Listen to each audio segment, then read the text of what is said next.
Hello and welcome to Idea TV Midday News. I am Cynthia Bassi. We begin with the headlines. Idea TV unveils first edition of Idea Universities of Interest, celebrating Africa's leading centers of innovation. FITCH predicts Africa to supply 7% of global rare earths by 2034.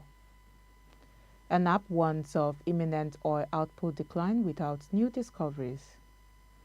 U.S. Congress proposes sanctions against MIYETTI over alleged religious persecution in Nigeria. And Cameroon's BIYA unveils youth-focused economic plan after re-election. And away from Africa, Typhoon KALMAEGI kills over 117 across Southeast Asia. And in health, Nigeria's Vice President KASHIM SHETTIMA says each dollar spent on nutrition yields $23 return. In business, vehicle imports dropped 10% amid weak consumer spending and high tariffs. And last in sport, Lagos partners UK's ABBEY Rangers to boost grassroots football development. And now the news in full. Idea TV has launched the maiden edition of its Universities of Interest IUI initiative, celebrating African universities leading the continent's transformation through research, innovation, and entrepreneurship. The selected institutions, the University of Cape Town, Cairo University, the University of Witwatersrand, and the University of Mohammed VI Polytechnic in Morocco, were chosen for their outstanding contributions to scientific advancement, applied technology, and social impact across Africa. The initiative recognizes universities that have demonstrated evidence-based excellence in innovation, from health breakthroughs and renewable energy solutions to artificial intelligence and entrepreneurship. According to Idea TV, the Universities of Interest project aims to strengthen awareness of higher institutions as engines of innovation while encouraging collaboration between academia, industry, and policymakers in line with the African Union's Agenda 2063 vision for knowledge-driven development. The first edition premieres on Idea TV on November 7 this year, 2025, featuring 6-minute documentary segments on each institution. Through this series, the Idea TV hopes to inspire a renewed commitment to supporting African universities as key drivers of research, technology, and sustainable growth across the country in the coming years if new exploration projects and discoveries are not urgently pursued. Speaking ahead of the 43rd Annual International Conference and Exhibition of NAPE, scheduled for November 9 to 13 this year in Lagos, which said renewed investment in exploration is vital to safeguard long-term energy security and sustain national development. The conference themed Revitalizing the Nigerian Petroleum Exploration and Production Strategies for Energy Security and Sustainable Development aims to address how Nigeria can maintain energy availability, stability, and affordability while adapting to a changing global energy landscape, which has stressed that the country must align policies, attract investment, and expand exploration to avoid a production drop in the next decade and to achieve the national target of producing 3 million barrels of oil and 12 billion cubic feet of gas per day by 2030. He also called for accelerated development of gas as a transition fuel for power industries, boost economic growth, and support cleaner energy initiatives. The NAPE president described the 2025 conference as a pivotal gathering for stakeholders seeking economic stability and energy independence, reaffirming the association's commitment to driving innovation and collaboration across the sector. In another news, the United States Congress has introduced a new bill seeking visa bans and asset freezes against the MIYETTI Cattle Breeders Association of Nigeria and MIYETTI Kautar Hall over alleged severe violations of religious freedom against Christians. The bill, sponsored by Representative Christopher Smith, also lists Fulani ethnic militias operating in Benue and Plateau State as entities of particular concern, alongside groups such as Boko Haram and SS West Africa. Lawmakers say the move aims to hold accountable those responsible for religiously motivated violence and to reaffirm America's commitment to protecting religious minorities worldwide. In response, the federal government says it is calm and not in panic mode, adding that diplomatic channels have been opened with the United States to address the concerns raised. Minister of Information and National Orientation, Mohammed Idris, stated that Nigeria remains committed to protecting the rights of all citizens, regardless of faith, and the government continues to engage with international partners to strengthen national security and promote religious tolerance. Meanwhile, President Bola Tinubu has reaffirmed his administration's determination to defeat terrorism and maintain Nigeria's global partnerships. He dismissed claims that the country is hostile towards Christians, emphasizing that Nigeria's constitution guarantees freedom of religion for all citizens. Tinubu added that his government will continue with the United States and other allies to ensure peace, unity, and religious harmony across the nation. Still in Africa, Cameroon's President Paul Biya has outlined an ambitious economic plan for his new 7-year term following his re-election on October 12, 2025. Speaking at his inauguration on November 6, President Biya announced 5 key priorities with a strong focus on youth employment. The plan includes tax incentives for companies hiring young people, new financing schemes for startups, and labor-intensive public projects to tackle unemployment nationwide. The president also pledged to promote women's entrepreneurship, modernize public governance, and strengthen international cooperation to attract investments. Cameroon's economy, which grew by 3.5% in 2024 despite global disruptions, has shown signs of resilience through major infrastructure projects such as the Netigal hydroelectric dam and the Kribi deep sea ports. However, experts continue to call for deeper reforms to boost local production, protect resources, and enhance private sector collaboration. The inauguration came amid post-election tensions that caused damage in some regions, highlighting the need for unity and stability. President Biya urged citizens to reject hate speech and work together for a prosperous and peaceful Cameroon, emphasizing that collective effort is vital to achieve the nation's 2035 development goals.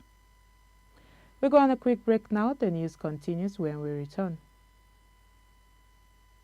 Abuja, are you ready for another explosive moment of praise like never before? It's the Wuse District Youth Ministry together with the Guaripa Youth Church bringing you Praise Concert 2025 with the theme Manifest, with live ministrations of Minister Mike Abdul, Pastor Sam Alawode, Minister Grace Oji, Minister Victor Omeche, and the Surge Crew. Hosts Battered the Philippines earlier in the week, leaving more than 120 people missing and entire towns submerged before moving west into Vietnam, where 3 more fatalities were reported. With winds reaching up to 92 miles per hour, KALMAEGI has since weakened and moved towards Cambodia and Laos. In Vietnam, provinces such as Dak Lak and Gia Lia were hit hardest, with homes collapsing and widespread flooding reported. The government deployed over 260,000 military personnel, 6,700 vehicles and aircraft to support evacuation and rescue efforts. Airports and major roads were shut down as hundreds and thousands were moved to safety, while Prime Minister Pham Minh Chinh said an emergency meeting urging authorities to ensure isolated communities receive food, water, and essential supplies. And in the Philippines, President Ferdinand Marcos Jr. declared a state of emergency after devastating floods swept through central regions, including the tourist island of Cebu. KAMEROON'S dumped a month's worth of rain in just one day, wiping out entire neighborhoods and forcing tens of thousands to evacuate. Rescue operations continue as survivors begin clearing debris and searching for what remains of their homes. Moving on to health news, Vice President KASHIM Shettima has emphasized that every dollar invested in nutrition yields a return of $23, one of the highest returns for any development intervention. He remarked at a high-level conference on mobilizing action against malnutrition in northwest Nigeria, hosted by the Katsina State government in collaboration with the Northwest Governors Forum. Médecins Sans Frontières UNICEF, the World Food Programme, the World Bank and other partners. Represented by Senior Special Assistant on Public Health, Mrs. Uju Rochas Anwuka, the Vice President said Nigeria loses an estimated $56 billion in human capital annually due to malnutrition, describing it as both a human and economic tragedy. He stressed that nutrition should not be seen as a cost but as a strategic investment in the nation's future, noting that no child should go to bed hungry. Governor Diko Rada of Katsina State reaffirmed his administration's commitment to tackling malnutrition, announcing a 1 billion naira contribution to the Child Nutrition Fund with matching funds from UNICEF. He revealed plans to expand therapeutic centers, support local production of ready-to-use therapeutic foods, and extend maternity leave to 6 months. Other speakers, including Health Minister Mohamed Pate and Medicine Sans Frontières Country Representative Dr. Ahmed Al-Dikari, called for stronger collaboration and sustainable solutions to combat the growing malnutrition crisis across northern Nigeria. In business news, Nigeria's automobile market is facing one of its toughest times yet, as new data show vehicle imports have fallen sharply by almost 10% in the first half of 2025. According to figures from the National Bureau of Statistics, passenger car imports dropped to 479.6 billion naira between January and June 2025, down from 530.67 billion naira in the same period last year. This continues a downward trend from 2023, when imports value fell by over 14%, reflecting a broader decline in consumer purchasing power and business activity across the transport sector. Experts say the persistent fall in car importation is driven by multiple factors, including high import tariffs, foreign exchange instability, and the rising cost of living. Vehicle dealers report that custom duties of up to 100% alongside expensive fuel and weaker naira have made new cars unaffordable for most Nigerians. As a result, more people are choosing to maintain existing vehicles rather than buy new ones, while auto firms struggle to with shrinking sales, layoffs, and a shift toward cheaper Chinese brands and after-sales services to survive. Economists warn that the trend underscores deeper structural problems in Nigeria's economy, from limited access to credit to falling household incomes. Although the government has launched initiatives such as the Credit Corp Credit Fund and local assembly incentives to boost local production and ease vehicle ownership, the impact has yet to be felt. Analysts maintain that without stronger purchasing power, consistent policy support, and lower tariffs, the dream of affordable car ownership will remain out of reach for most Nigerians.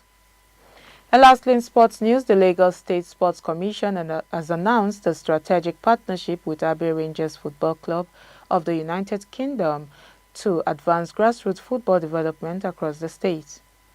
Under the agreement, both parties will collaborate on a comprehensive framework built around 7 key pillars, including talent discovery, coaching development, sports science integration, infrastructure improvement, and community engagement. The initiative will also introduce a statewide scouting program across schools and communities, offering technical training, scholarships, and holistic support for young athletes. Director General of the Lagos State Sports Commission, Lekan Fatodu, described the collaboration as a milestone in the state's effort to connect with global best practices in sports development, crediting Governor Babajide Sanwo-Olu's leadership and investment in youth and community sports. Chairman of ABBEY Rangers, Nick Riley, said the partnership would bridge cultures and empower young talents while strengthening the link between Lagos and the UK in community football development. And that is all we have for you on Idea TV Midday News. But before we go, here is a recap of the headlines. We brought you news that Idea TV unveils first edition of Idea Universities of Interest, celebrating Africa's leading centers of innovation. We also brought you news that FITCH predicts Africa to supply 7% of global rare earths by 2034. And NAPE warns of imminent oil output decline without new discoveries. And also, the U.S. Congress proposes sanctions against MIYETTI over alleged religious persecution in Nigeria. And Cameroon's BIYA unveils youth-focused economic plan after re-election. Away from Africa, Typhoon KALMAEGI kills over 117 across Southeast Asia. In health, Nigeria's Vice President KASHIM SHETTIMA says each dollar spent on nutrition yields $23 return. And in business, vehicle imports dropped 10% amid weak consumer spending and high tariffs. And lastly, in sports, Lagos partners UK's ABBEY Rangers to boost grassroots football development. And now do not forget to follow us across our social media platforms at Idea Television. I am Cynthia Basi.